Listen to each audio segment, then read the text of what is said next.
भक्तों ओम नमः शिवाय, श्री शिवाय नमस्तुभ्यम, जय श्री महाकाल। जी हाँ भक्तों, क्या आपके भी घर में कोई ऐसा व्यक्ति है जिसका विवाह नहीं हो पा रहा? आप लोग बहुत ज़्यादा परेशान हो उसके विवाह के लिए कि आखिरकार हमारे घर का जो व्यक्ति है उसका विवाह क्यों नहीं हो पा रहा। आप लोग बहुत ज़्यादा परेशान भी है उसके विवाह को लेके कि आखिर ऐसा क्या हो गया जिसके कारण हमारे घर का जो व्यक्ति है उसका विवाह नहीं हो पा रहा। तो आपको परेशान होने की कोई भी आवश्यकता नहीं है। आज जो मैं आपके लिए उपाय लेके आया हूँ, बस उपाय को ध्यान से सुन के अच्छे से करिएगा ज़रूर। और अगर आपने आज का ये उपाय ध्यान से सुन के और अच्छे तरीके से कर लिया तो अवश्य रूप से जो कोई भी इच्छा है, जो कोई भी मनोकामना है, सारी की सारी इच्छा और सारी की सारी जो मनोकामना है ना, वो आपकी पूरी होंगी ही होंगी।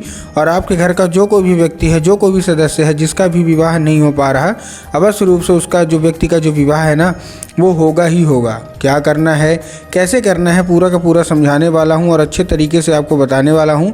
तो बस उपाय ध्यान से सुन के अच्छे से करिएगा ज़रूर, ताकि आपके घर का जो कोई भी व्यक्ति है, जो कोई भी सदस्य है जिसका भी विवाह नहीं हो पा रहा, अवश्य रूप से उसका जो विवाह है वो होगा ही होगा।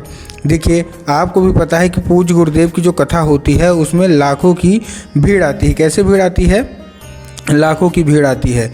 और जब गुरुदेव की कथा में लाखों की भीड़ आती है तो वहाँ ज़्यादातर जो भक्त थे ना, उन्होंने क्या करते हैं, पत्र के द्वारा अपनी इच्छा और अपनी मनोकामना जो है तो गुरुदेव तक पहुँचाते हैं। तो अभी गुरुदेव की कथा चल रही थी, आज से 4 से 5 महीना पहले की बात है। गुरुदेव की क्या है, कथा चल रही थी। और जब गुरुदेव की कथा चल रही थी तो वहाँ ज़्यादा की क्या होगी, ज़्यादा मतलब भीड़ आई, लाखों की भीड़ आई। अब जब गुरुदेव की कथा में लाखों की भीड़ आई तो वहाँ ज़्यादातर जो भक्त थे ना, उन्होंने क्या किया, पत्र के द्वारा अपनी इच्छा, अपनी मनोकामना जो थी वो गुरुदेव तक पहुंचाई। अब जब गुरुदेव के पास पत्र पहुंचा और गुरुदेव ने पत्र पढ़ा तो वहाँ गुरुदेव ने देखा कि ज़्यादातर जो भक्त हैं ना, उन्होंने क्या किया है, पत्र के द्वारा अपनी इच्छा और अपनी मनोकामना जो है वो गुरुदेव तक पहुँचाई है। अब जब गुरुदेव के पास पत्र पहुँचा और पढ़ा तो उन्होंने एक ही मतलब उन्होंने देखा, एक ही चीज़, क्या कि गुरुदेव, हमारे घर का एक लड़का है, किसी का लड़का था, किसी की लड़की थी, इनका विवाह नहीं हो पा रहा। हम लोग बहुत ज़्यादा परेशान हैं इनको विवाह के लेके कि जो विवाह है वो हो जाए, लेकिन फिर भी इनका जो विवाह है ना वो होने का नाम ही नहीं ले रहा। कृपया करके कोई उपाय बता दें ताकि हमारे घर का जो व्यक्ति है जिसका विवाह नहीं हो पा रहा तो अवश्य रूप से उसका जो विवाह है वो हो जाए। अब जब गुरुदेव ने मतलब उन्होंने ये भी लिखा था कि गुरुदेव, हमने बहुत ज़्यादा प्रयास किया, बहुत ज़्यादा मेहनत की कि विवाह हो जाए, लेकिन कोई ना कोई दिक्कत, कोई ना कोई अड़चन आ रही है और इनका विवाह रुक जाता है। हर एक चीज़ सही चल रही होती है, हर एक चीज़ ठीक चल रही होती है, लेकिन फिर भी अंत में कुछ न कुछ ऐसा होता है कि विवाह होते होते रह जाता है। कृपया करके कोई उपाय बता दें। अब जब गुरुदेव ने ये देखा तब गुरुदेव ने 2 से 3 उपाय बताए और कहा, केवल और केवल ये उपाय कर लेना, तुम्हारे घर का जो कोई भी व्यक्ति है, जो कोई भी सदस्य है जिसका भी विवाह नहीं हो पा रहा ना, अवश्य रूप से उसका जो विवाह है वो होगा ही होगा। अब जब गुरुदेव ने उपाय बताया तो लोगों ने जा जाके इस उपाय को घर में करना शुरू कर दिया। अब जैसे ही लोगों ने जा जाके इस उपाय को घर में करना शुरू कर दिया, वही लोग गुरुदेव की कथा में मात्र 1 से 1.5 महीने के बाद वापस आए। अब जब वही लोग गुरुदेव की कथा में वापस आए तो उन्होंने क्या किया, फिर से एक बार गुरुदेव को पत्र लिखा। लेकिन ये वाला जो पत्र था ये गुरुदेव को धन्यवाद के रूप में पत्र था कि गुरुदेव धन्य हो आपका, आपके द्वारा बताया गया उपाय हमने कर लिया है, हमारी सारी इच्छा, सारी मनोकामना जो है वो पूरी हो गई है और हमारे घर का जो व्यक्ति था जिसका विवाह नहीं हो पा रहा था उसका जो विवाह है वो पक्का हो गया है। आपका कोटि कोटि धन्यवाद। तो देखिए, जो लोग भी मेरी आवाज़ अभी सुन रहे हैं ना, अगर आपको भी जानना है कि आखिर ऐसा कौन सा उपाय है जिसको करने मात्र से इच्छा, मनोकामना जो है वो पूरी हो जाती है, तो चलिए हम बताते हैं आपको आज की इस वीडियो के माध्यम से कि आपको करना क्या है।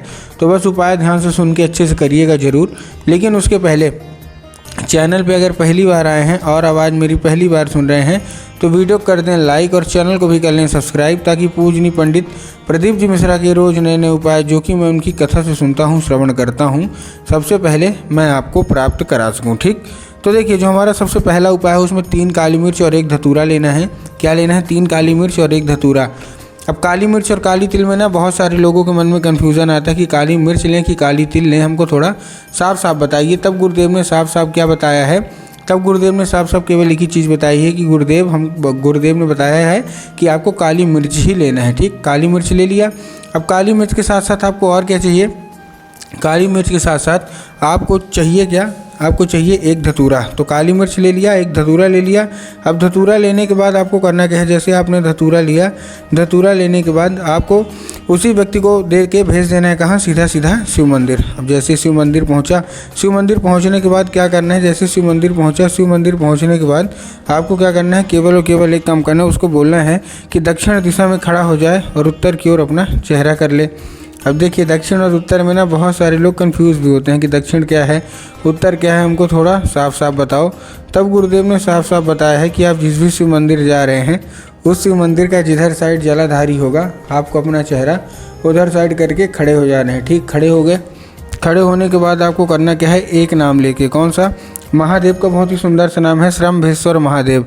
ठीक, तो आपको करना क्या है, आपको श्रम्भेश्वर महादेव का नाम लेके उन्हीं का स्मरण करके आपको क्या करना है, चुपचाप क्या कर देना है, अर्पित कर देना है। ठीक, अर्पित कर दिया, अपनी मनोकामना मांग लीजिए। पूज्य गुरुदेव कहते हैं कि अगर आपने ऐसा कर लिया और श्रम्भेश्वर महादेव का ये उपाय कर लिया तो अवश्य रूप से सारी इच्छा, सारी मनोकामना जो है वो पूरी होंगी ही होंगी। ठीक, ये था कौन सा हमारा, ये था हमारा पहला उपाय।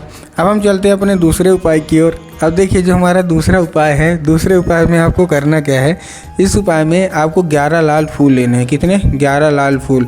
अब जब आप 11 लाल फूल लेंगे तब आपको करना क्या है, 11 लाल फूल लेने के बाद आपको ध्यान रखना है कि जो फूल है वो कहीं से भी कटा फटा नहीं होना चाहिए, कहीं से खंडित नहीं होना चाहिए और कहीं से भी ख़राब बिल्कुल भी नहीं होना चाहिए।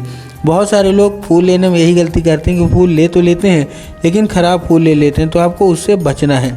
फूल लेने के बाद आपको एक काम और करना है कि जो फूल है वो एक किस्म का होना चाहिए।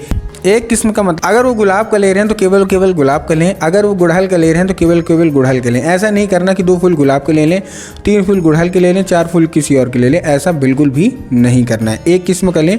एक किस्म का लेने के बाद आपको और क्या करना है, जैसे वो लेंगे, लेने के बाद उनको बोलिएगा कि पहुंच जाए सीधा सीधा शिव मंदिर। अब आपके दिमाग में होगा कि जाएंगे और जाके बाबा भोलेनाथ के ऊपर चुपचाप अर्पित कर देंगे, जो कि पूर्णतः गलत है। आपको बाबा भोलेनाथ के ऊपर अर्पित नहीं करना, आपको माता शोक सुंदरी के ऊपर अर्पित करना है। देखिए जिसको पता है कि माता शोक सुंदरी की जगह होती कहाँ है उनका तो ठीक, लेकिन बहुत सारे ऐसे लोग हैं जिनको यही नहीं पता कि माता शोक सुंदरी की जगह कहाँ होती है। तब गुरुदेव ने बताया जो जलाधारी है, जलाधारी के बिल्कुल बीचों बीच किसकी जगह होती है, माता शोक सुंदरी की। तो बस आपको माता शोक सुंदरी की जगह में आपको चुपचाप क्या कर देना है, आपको अर्पित कर देना है बस। पूज्य गुरुदेव कहते हैं कि अगर आपने माता शोक सुंदरी का ये उपाय किया तो अवश्य रूप से मनोकामना इच्छा पूरी होगी ही होगी। ये था हमारा कौन सा, ये था हमारा दूसरा उपाय। अब हम चलते हैं अपने तीसरे और आखिरी उपाय की ओर। अब तीसरे और आखिरी उपाय में आपको लाल चंदन लेना है और लाल चंदन लेके पहुँच जाना है चुपचाप कहाँ, शिव मंदिर। अब जैसे ही आप लाल चंदन लेके शिव मंदिर पहुंचेंगे, शिव मंदिर पहुंचने के बाद आपको करना क्या है, अपने दाहिने हाथ की कोई भी एक उंगली में चंदन लगा लेना है। ठीक, दाहिने हाथ की कोई भी एक उंगली में चंदन लगाया। चंदन लगाने के बाद आपको करना क्या है, आपको उसको जाना है और माता शोक सुंदरी वाली जगह में 3 बार बिंदी के रूप में टीका लगाना है। अब 3 बार बिंदी के रूप में आप टीका लगाएंगे तो माता से उसको क्या मांगना है कि माता कृपया करके हमको इसको औषधि के रूप में प्रदान करिए। अब क्या होगा, अभी औषधि का रूप ले लेगा। बस 5 मिनट तक आप खड़े रहिए। 5 मिनट तक खड़े रहने के बाद आपको क्या करना है, फिर से वही चंदन अपने उंगली में लगाना है और वही उंगली लेके चुपचाप घर आ जाना है। घर आने के बाद आपको करना क्या है, जहाँ आप लोग सोते हैं जिधर साइड सर करके सोते हैं उधर साइड की जो दीवार होगी उसी दीवार में आपको लगा देना है। 1 से 1.5 महीना करके देखिए, सारी इच्छा मनोकामना पूरी होगी ही होगी।